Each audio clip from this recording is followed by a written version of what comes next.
Mr. Mswele to give us this presentation. Honorable Mswele. Thank you, Chief Secretary.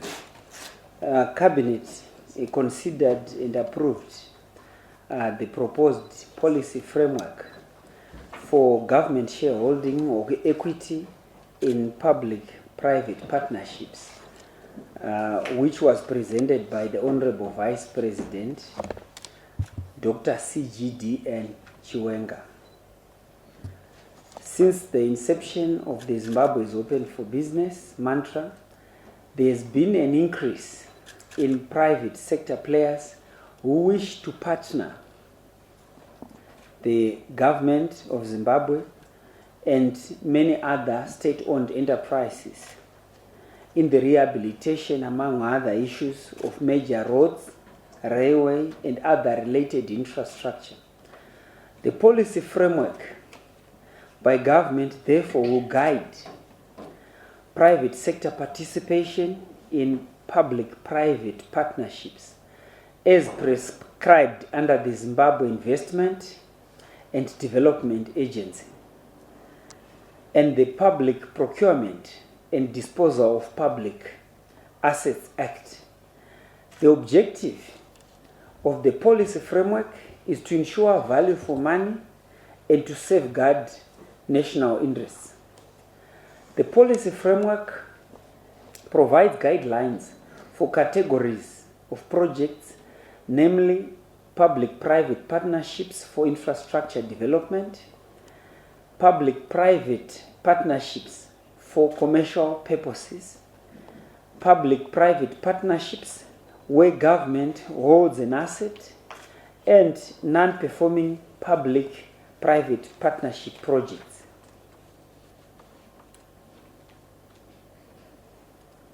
The public-private partnerships for infrastructure development are social or service projects such as roads, railways, and border posts, where the asset remains with government.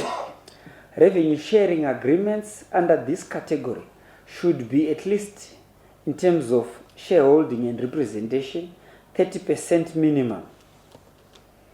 The public-private partnerships for commercial purposes are when a commercial or government-owned company enters into a commercial arrangement with a private investor for profit purposes.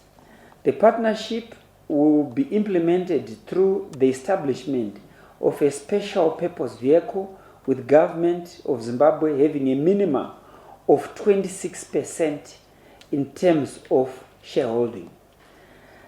In the public-private partnerships where government holds an asset such as land, a mining claim, or national park, the state's equity shareholding shall be a minimum of 26%.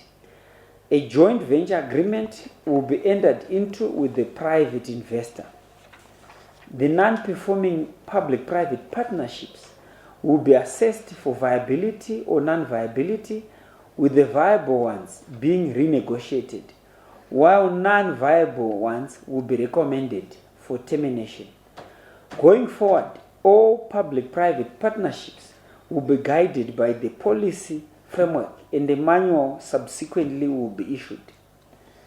Cabinet also considered and approved the proposed public-private partnership between the Ministry of Transport and Infrastructure Development and Zwane Enterprises for upgrading, construction, and the tolling of the old Gwanda Road, as presented by the Minister of Finance and Economic Development, Professor Mutuli Ngube, who is also the chairperson of the Public-Private Partnership Committee. Zwane Enterprises Private Limited is a Zimbabwe incorporated company who will upgrade and construct the 120 kilometers old Gwanda Road from Bulawayo City through Matopo to Gwanda.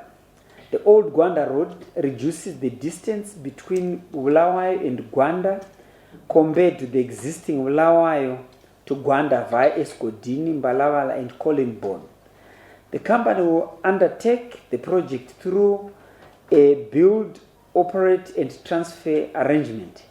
The construction of the road is expected to be completed in 12 months at a cost of 110 million United States dollars. Zwane Enterprises will fully finance the project and will recoup its investment through tolling points along the road.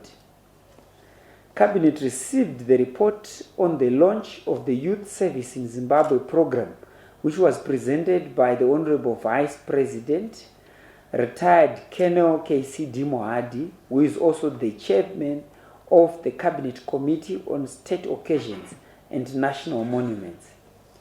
The launch of the Youth Service in Zimbabwe program will take place at Nakiwa Vocational Training Center in Uzumba Maramba Pfungwe district in Mashonaland East Province on 24 May 2024, running under the theme Empower Youth, Secure the Future.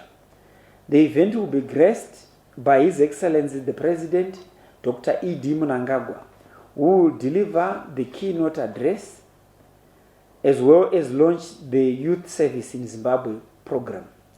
The Youth Service in Zimbabwe program will help in terms of molding the young people into patriotic citizens and also as future leaders. It is a program that should be embraced and supported by all Zimbabweans, as it will inculcate values of Ubuntu, patriotism, and leadership of the country's youthful population. Over 30,000 youths drawn from Mashonaland East Province and delegates from other provinces are expected to attend the launch. Youth from across the country will have an opportunity to interface with the President during the launch and also to interact with other government ministers, department heads and agencies, and private sector players who will also play a part in terms of exhibition. The Youth Empowerment Forum is being introduced in order to achieve the following set of objectives: to provide a platform for the President of the Republic of Zimbabwe to engage with the youth, to identify and unlock the socio-economic potential of youth through building the capacity of young people, to identify and unlock socio-economic opportunities for youth by engaging policymakers in key sectors of the economy in order to harness the youth dividend towards achievement of Vision 2030, and to increase awareness, commitment, and investment of youth development initiatives, programs, and projects. The youth of Zimbabwe are urged to take advantage of these government initiatives to better create employment opportunities. The Youth Empowerment Forum will be rolled out in all the country's 10 provinces. Cabinet considered and approved the review of the 2024 Children's Party and 44th Independence Celebrations, which was presented by the Honorable Vice President, retired Colonel KCD Mohadi, who is also the chairman of the Cabinet Committee on State Occasions and National Monuments. Cabinet noted that the decentralization of the hosting of the Children's Party and the Independence celebrations continues to pay dividends following the successful holding of the 44th edition of the national events in Manicaland province. A massive 78,000 people graced this year's celebrations, which were held at Murambinda Growth Point in Boera district. The hosting schools, Murambinda A Primary, Murambinda B Primary, and Murambinda B Secondary schools, benefited through the state-of-art soccer pitch with standardized FIFA changing rooms and the construction of classroom and ablution facilities. The existing buildings at the 3 schools were also spruced up. Furthermore, 30 business units were established and a total of 88 bores were drilled in Boera district. Orchards were established and also water reticulation on 17 piped water schemes was established. The orchards will also serve as a demonstration plot that will contribute to the food and nutrition status of the surrounding communities. In addition, 34 other schools across Manicaland province were identified for the establishment of legacy plantations where a cumulative 44,000 trees will be planted on 51.7 hectares. The national e-learning strategy will be accelerated, starting with the 10 schools, and His Excellency the President has also given a directive that 1,000 computers should also be installed, and also the national e-learning strategy accelerated to Manicaland province. Cabinet further advised that the interpretive centers were constructed at the butcher site in Rusape and at Zapasi National Monument as part of the Second Republic's memorialization of the Liberation War sites. The Second Republic will continue to upgrade the respective sites in order to ensure that the country's history is preserved. Cabinet received reports on progress made in the implementation of priority projects for the 100-day cycle of 2024, as presented by the Ministers of Youth, Empowerment, Development and Vocational Training, and the Minister of Presidential Affairs in the Office of the President and Cabinet. The Minister of Youth, Empowerment, Development and Vocational Training, Honorable Tino Machakaire, reported progress on projects under his purview as follows: that the Vocational Training Center Strategic Framework and Implementation Matrix was developed and 15 modules were reviewed.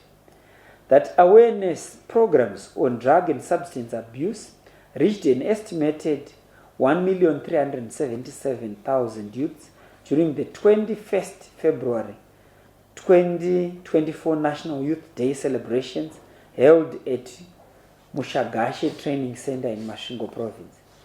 That materials for the construction of the Kadoma Vocational Training Center have been secured and the contractor is on site.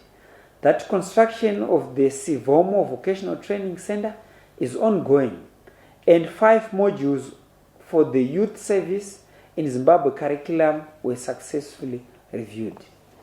The Minister of State for Presidential Affairs in the Office of the President and Cabinet, Honorable Lav Mohamatuke, reported progress on projects under his purview as follows. The 10-kilometer subgrade construction of the Karoi-Binga Road is at 30% in terms of completion. The regraveling of the Somgolo Road in Lupane is at 26% in terms of completion. The construction of the Chadzire Bridge in Boera is 20% in terms of completion. The construction of the Nzomvunda Bridge in Centenary is 96% in terms of completion. The Muhume Bridge in Murewa is 95% in terms of completion, while the Kambanje Bridge in Mudzi is 5% in terms of completion. The Makugwe Bridge in Mwenezi and Sioka Bridge in Bide Bridge are at 55% and 10% in terms of completion. The Mabanana Pipe Drift on the Chimbandi Chirea Road is 20% in terms of completion. And the stone pitching and repair of the spillway at Penyere Dam in Mondoro is at 30% in terms of completion. And the repair of the spillway at Topo Dam in Mtare is complete, while the Gabion construction is at 50% in terms of completion. Cabinet considered and approved the State Service Pensions Bill, which was presented by the Minister of Justice, Legal and Parliamentary Affairs, Honorable Ziambi, who is also the chairperson on the Cabinet Committee on Legislation. The State Service Pensions Bill seeks to amend the State Service Pensions Act, which was first enacted in July 1971. The main reason for amending the State Service Pension Act is to reform the Public Service Pension Scheme. Cabinet recalled that the Government Pension Fund was created in 2019 when the government adopted the Defined Benefit Scheme. The proposed legislation would consolidate the implementation of the policy. There is, however, a need to institute a strict regulatory mechanism for the pension fund through registration of the Insurance and Pension Commission. Given the value inherent in the fund, Cabinet underscored the need to build a mechanism to guarantee prudent investment management.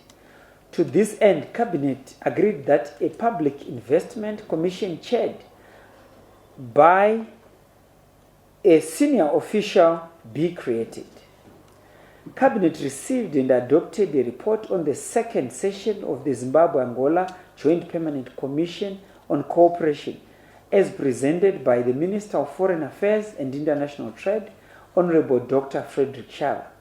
The second session of the Zimbabwe-Angola Joint Permanent Commission on Cooperation was held in Luanda, Angola from the 13th to the 16th of May 2023. A total of 10 memorandums of understanding were signed during the meeting, while the 11th MOU in the field of aircraft accidents and incidents investigations will be signed through diplomatic channels. The two countries agreed to elevate the Joint Permanent Commission on Cooperation into a bi-national commission. As part of strengthening trade relations between the nations, Zimbabwe invited Angolan business people to participate at the upcoming Zimbabwe Agricultural Show, and Angola in turn invited Zimbabwe to a similar exhibition in Angola called the Feira International de Luanda that takes place every year in July. I thank you. Thank you very much, Honourable Minister and Chair of this session. We now move to 2 rounds of 3 questions each. After the first 3 questions, we will ask the ministers to respond. Then we move to the second round, and the ministers will respond. Then we call it a day. First question.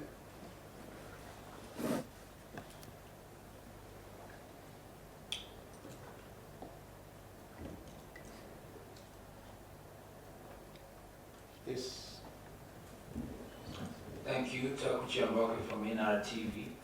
On the Youth Economic Forum, when you reflect back a couple of years ago, you'd find that the youth initiative that was there to bring about patriotism amongst the young people then ended up being, in quotes, parties, where we reflect to issues like border gaze, youth that then caused whatever happened there.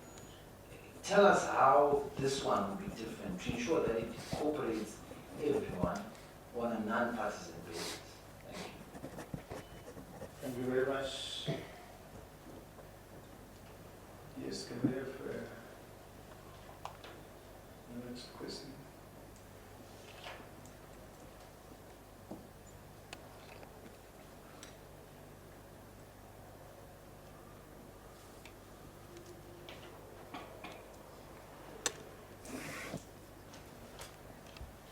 Honourable Minister, over to you. There are no other questions.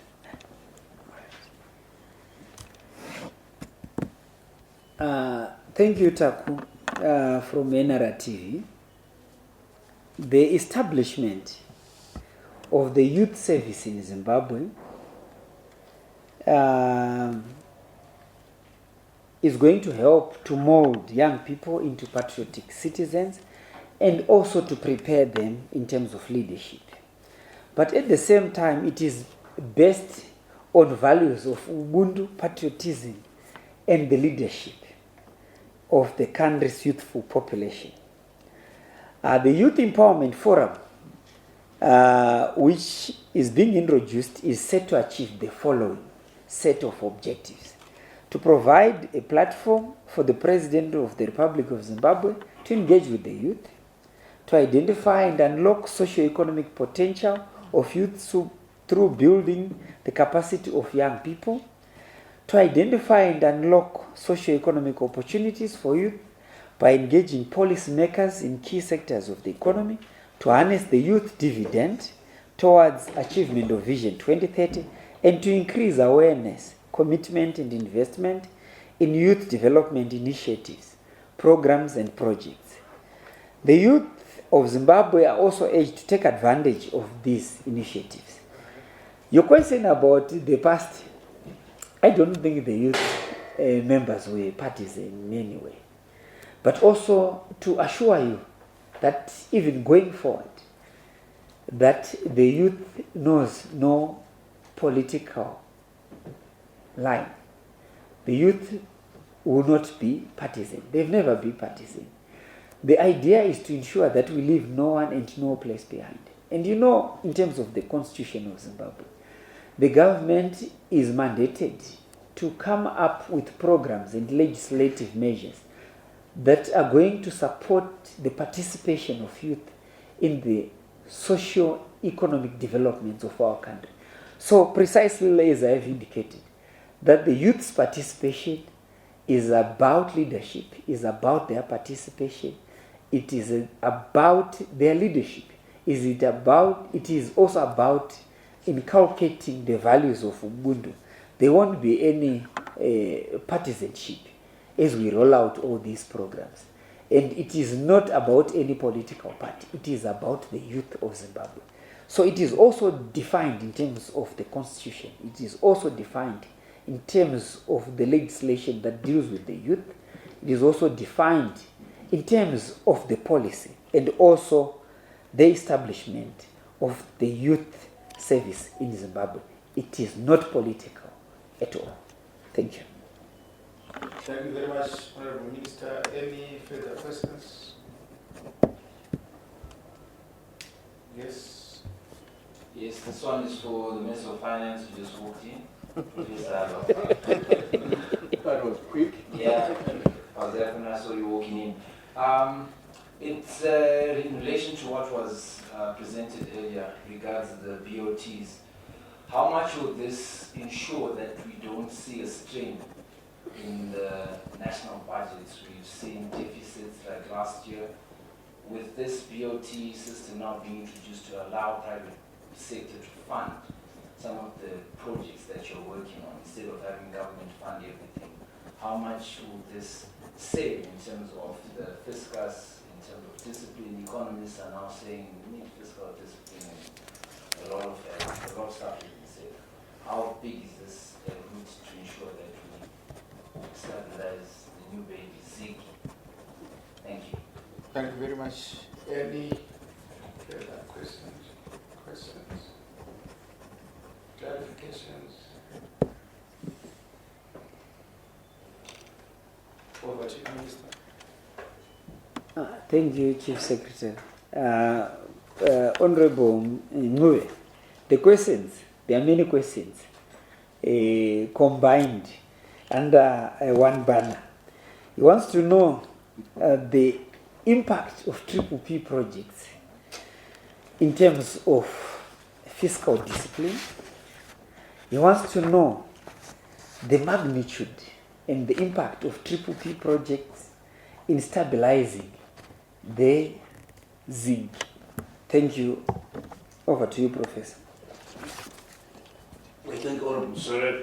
Thank you very much for the question regarding the PPP framework that has been presented, that was discussed by Cabinet. Well, we want to continue on our trajectory of fiscal prudence. We've demonstrated fiscal prudence over the last 6 years during the Second Republic. So that is set to continue, and this policy will seek to buttress that in many ways. Just on the issue of containing budget deficits, what's happening now is that we are spending quite a bit of budget on a really cash basis to support our infrastructure development. But I also want to be clear, this is what is also giving us the growth, strong growth that we have seen. So infrastructure development is important. It's either we pay for it or we get the private sector to pay for it, but either way, it gives us good growth. So that's been very good. But we want to have a shift now so that we can crowd in the private sector to come in and finance infrastructure. when you have very good test cases, for instance, if you take the BBR, the Bible railway line project, or you take the project from Plumtree to Harare to Mutare, that is a typical PPP. So we know how this works, and we're keen then to expand to make sure that more projects and opportunities benefit from this PPP arrangement. And we've done better. It's not just making sure that there's some SPV, special purpose vehicle, that's created, that then raises debt to finance some infrastructure project, and then we're out of it as government. But also make sure that we build in some revenues for ourselves as government as well. We have built in a provision for sharing revenue, 70-30, 30 being government and 70 being the project promoter. And then over time that can also increase. When it comes to mining projects, we've also built in a provision to enter into production sharing agreements. This is beyond the equity holding, which we have set at a minimum of 26%. And there's a magic about 26% in terms of the, I think Musa represented that already. That's what you need to be a significant minority to be able to block decisions and so forth, not to block, but to facilitate decisions and so forth. So minimum 26%. But in addition to that, we now require that we have a production sharing agreement. We've already been implementing these production sharing agreements, but it's not been systematic. It's not been captured in a framework. So what we have done now really is to put everything around a framework, an umbrella, where we're clearer now. And all of this will go a long way in relieving the fiscus of some of the burdens which are necessary, but which burdens then can pose certain risks in terms of monetary policy. Which is my next comment, that you want to really understand if this will contribute towards currency stabilization. Of course it will. Any fiscal indiscipline that results in high budget deficits, which have to be monetized, is a problem for the currency. It can pose a risk for the currency. So anything that stabilizes the fiscus is good for stabilization of the currency. So you can be sure that this will go a long way in contributing to the ZIG stability, in addition to the assets that are already backing the currency in the form of gold, diamond, and other precious minerals, as well as the hard currency also that's backing the currency. Thank you very much. Thank you very much. Any further questions?